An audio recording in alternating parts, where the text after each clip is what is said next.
Kita harus samakan persepsi terlebih dahulu ketika kita akan membahas masalah uang, harta, ataupun kekayaan. Bukan berarti apa yang akan kita bahas ini adalah akhir dari tujuan hidup kita.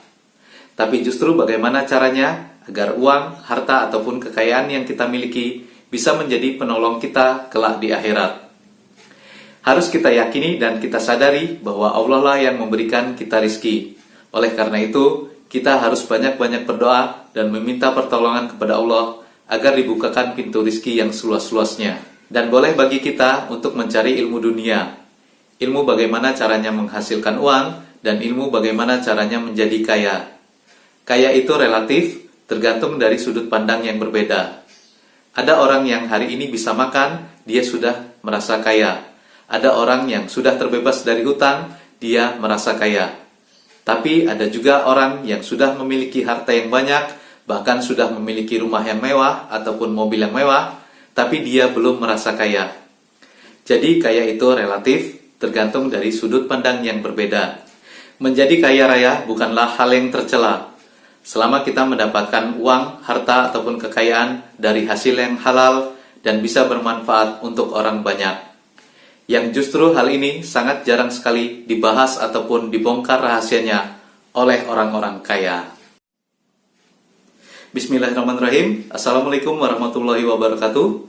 Selamat datang kembali di channel Mas Hendy. Semoga teman-teman dalam keadaan sehat dan Allah mudahkan dalam menggapai rizkinya.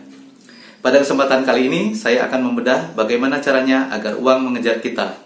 Simak video ini sampai habis.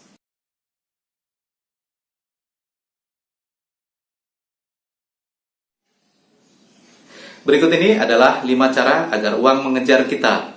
Yang pertama, kita harus memiliki nilai tambah. Apa sih sebenarnya yang dimaksud dengan nilai tambah? Misalnya seperti ini. Saat kita membeli sepotong bambu, mungkin harganya hanya 10 sampai dengan 20 ribu rupiah. Tapi pada saat bambu tersebut kita olah menjadi kerajinan tangan yang bernilai seni tinggi, maka harganya bisa naik 2 kali lipat lebih.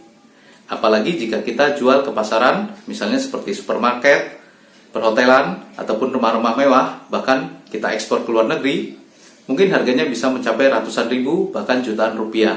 Contoh lain misalnya, saat kita membeli beras dengan harga 15.000 sampai dengan 25.000 rupiah per kilogram, dan kita olah beras tersebut menjadi nasi, maka akan menghasilkan 10 sampai dengan 20 porsi. Tergantung dari besaran porsi nasi yang kita buat.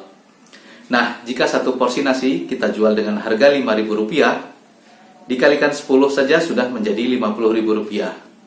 Dari beras ke nasi akan menjadi nilai tambah. Contoh lain misalnya, beberapa waktu lalu ada seorang penjual rujak yang sangat viral sekali, sampai masuk ke media televisi. Apa yang membuat rujaknya berbeda dengan rujak yang lainnya? Ternyata adalah rasanya yang sangat pedas sekali. Karena ia membuat rujak dengan 200 cabai lebih, sehingga membuat orang penasaran dan ingin mencobanya. Walaupun antri, mereka dengan sukarela tetap mengantrinya untuk mendapatkan rujak dengan rasa yang pedas. Bagi orang-orang yang penggila pedas, maka ini sangat disukai. Dan rujak yang viral tersebut sampai dengan saat ini eksis, mengalahkan rujak-rujak yang lainnya.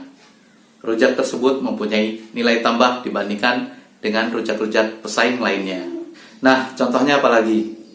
Hidup misalnya. Hidup ini adalah nilai tambah. Tapi ketika semua orang sudah hidup, maka tidak menjadi nilai tambah. Jujur dan disiplin adalah nilai tambah.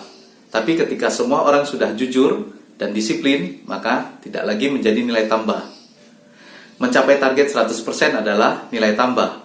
Tapi ketika semua orang sudah mencapai target 100%, maka tidak lagi menjadi nilai tambah. Lalu apa yang dimaksud dengan nilai tambah? Nilai tambah adalah yang tidak ada pada orang lain, pada usaha lain, pada bisnis lain, ataupun yang tidak ditawarkan oleh orang lain, ataupun yang tidak ditawarkan pada bisnis lain ataupun usaha lain. Itulah nilai tambah dan kita harus memiliki nilai tambah tersebut. Yang kedua, harus dikomunikasikan.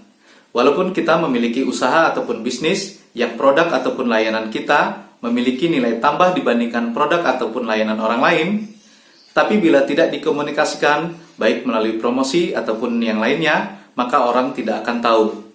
Dan jika orang tidak tahu terhadap produk ataupun layanan kita yang memiliki nilai tambah tersebut, maka perjalanan bisnis ataupun usaha kita akan sangat lambat dan tidak meledak di pasaran.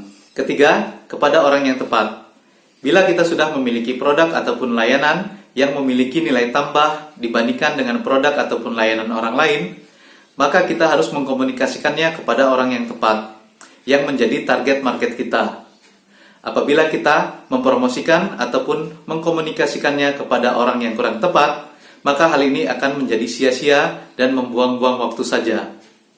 Tidak ada gunanya mempromosikan mobil mewah ataupun rumah mewah seharga 10 miliar kepada orang yang tidak berpenghasilan. Dengan segala kecanggihan fitur yang dimiliki mobil mewah ataupun fasilitas lengkap yang dimiliki rumah mewah, maka akan sangat sulit terjual kepada orang yang tidak berpenghasilan tersebut. Maka kita harus bisa melihat kepada siapa kita mengkomunikasikannya. Yang keempat, dalam jumlah banyak. Jika kita sudah mengkomunikasikannya kepada orang yang tepat, yang sesuai dengan target market kita, maka bisa jadi orang tersebut akan membeli produk ataupun layanan kita. Tapi jika kita mengkomunikasikannya satu persatu, maka akan sangat merepotkan. Dan agar uang mengejar kita harus mengkomunikasikannya kepada orang banyak. Prinsipnya, jika kita ingin menjual satu produk ataupun layanan, maka pembelinya harus minimal ada 2 ataupun lebih. Misalnya, pada saat launching perumahan mewah yang sudah memiliki nilai tambah dan sudah dikomunikasikan kepada orang yang tepat, maka developer bisa mengundang orang-orang yang menjadi target market mereka untuk menghadiri gala dinner. Dalam waktu 1 jam, rumah sebanyak 20 unit yang sangat terbatas bisa diperebutkan oleh orang banyak. Terakhir, yang kelima, dengan promosi yang tepat. Apabila kita sudah menyampaikan apa yang menjadi nilai tambah dari produk ataupun layanan kita kepada para calon konsumen kita, maka kita harus berani untuk memberikan penawaran, diskon, ataupun hadiah. Kita juga harus memberikan mereka batas ataupun limit. Nah, batas ataupun limit ini bertujuan agar mereka bisa segera bertindak untuk membeli produk ataupun layanan kita jika mereka benar-benar berminat. Beri mereka benefit tambahan apabila mereka bisa take action pada saat itu juga. Berikan hadiah yang mempunyai kesan harga jauh dari harga aslinya ataupun nilai aslinya.